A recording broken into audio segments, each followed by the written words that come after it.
Bandwidth for This Week in Photography is brought to you by CacheFly at CACHEFLY.com.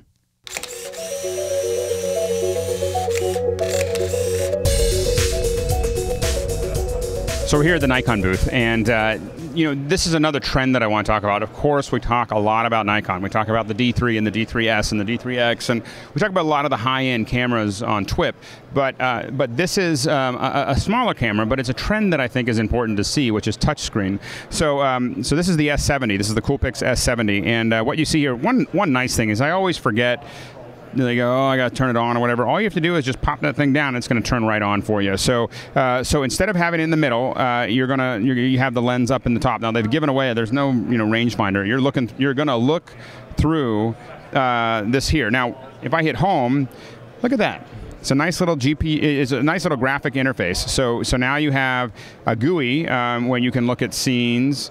What kind of scenes do you want? There's all kinds of, and I'm out of memory, but you can see I can shoot movies, I can do auto mode, play, I can play back stuff, so I can look at some of the images that were shot, and you can see there's a whole little interface that they're building.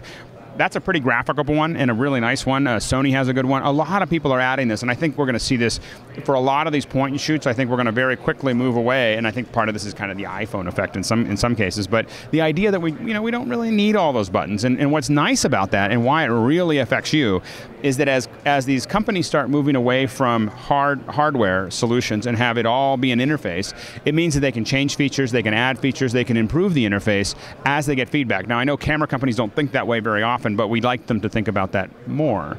And Nikon is fortunately kind of getting ahead of that, and that's great. So once again, check it out, and check out the other touchscreen interfaces like what you see here on the S70.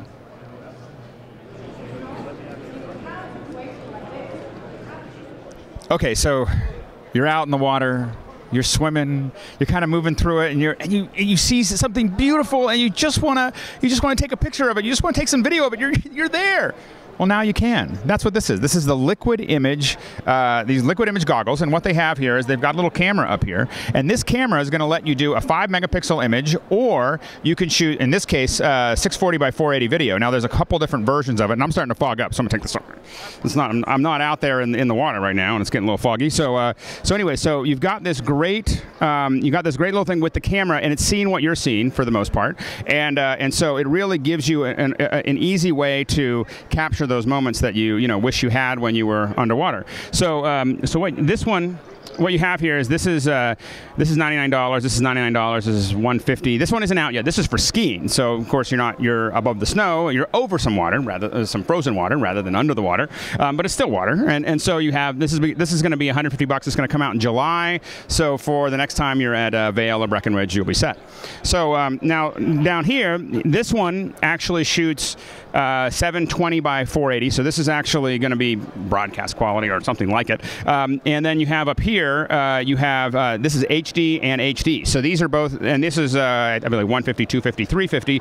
So now this one is really getting just downright crazy. So you have lighting. You have this is really you're really setting up to do like the next Jacques Cousteau personal camera that you have here. So really some great little cameras when you're going underwater. I know that when we shoot underwater, even if you want to shoot something little, you end up with all this gear around all the cameras, and you're hoping that you're really expensive camera survives the trip. Well, this is a camera that's built for the trip. So definitely check it out. Once again, it's liquid image, and these are the camera masks. Yeah. Try this one. This is an affordable package. So if you're like me, you want to have a little bit more steadiness with your camera, but you don't necessarily want to carry around a monopod. Well, there's another way to do it, and this is kind of a lot of people have talked about it, but this is kind of a fun way to add a little tension. If you're pulling up against something, it's kind of leaning up against something, you're just leaning up against the ground. And that's what this little Steadepod does. So what you can actually do is when it's set to adjustment, I can simply pull it out like this. So I can pull it out, and I can set it down like that. So I've got it set on my foot. Now what I can do is I can get it just to the height that I want, and then I can lock it. And now I'm pulling up against my foot, and that's going to add a little bit of it's just going to add just a little bit of stability that I wouldn't normally have if I'm just trying to hang on to it. By pulling up against it, it simply makes it a lot calmer, because it's like having more weight, or it's like sitting on a monopod. Even with a monopod, you might be moving around a little bit, and so this is going to just kind of do a bit of what the monopod would do, except it's a lot smaller and a lot easier to carry around. So anyway, if I want to adjust it, I can simply click down a little bit here, right down in the middle, and move it up and down again, and then find out where I want to be, and then pop it again, and then I can simply readjust it, and that would take a lot longer, with the monopod. So once again, it's called Steadepod, and it's pretty slick. And all I want to do is pull it back up. I can just pull it here.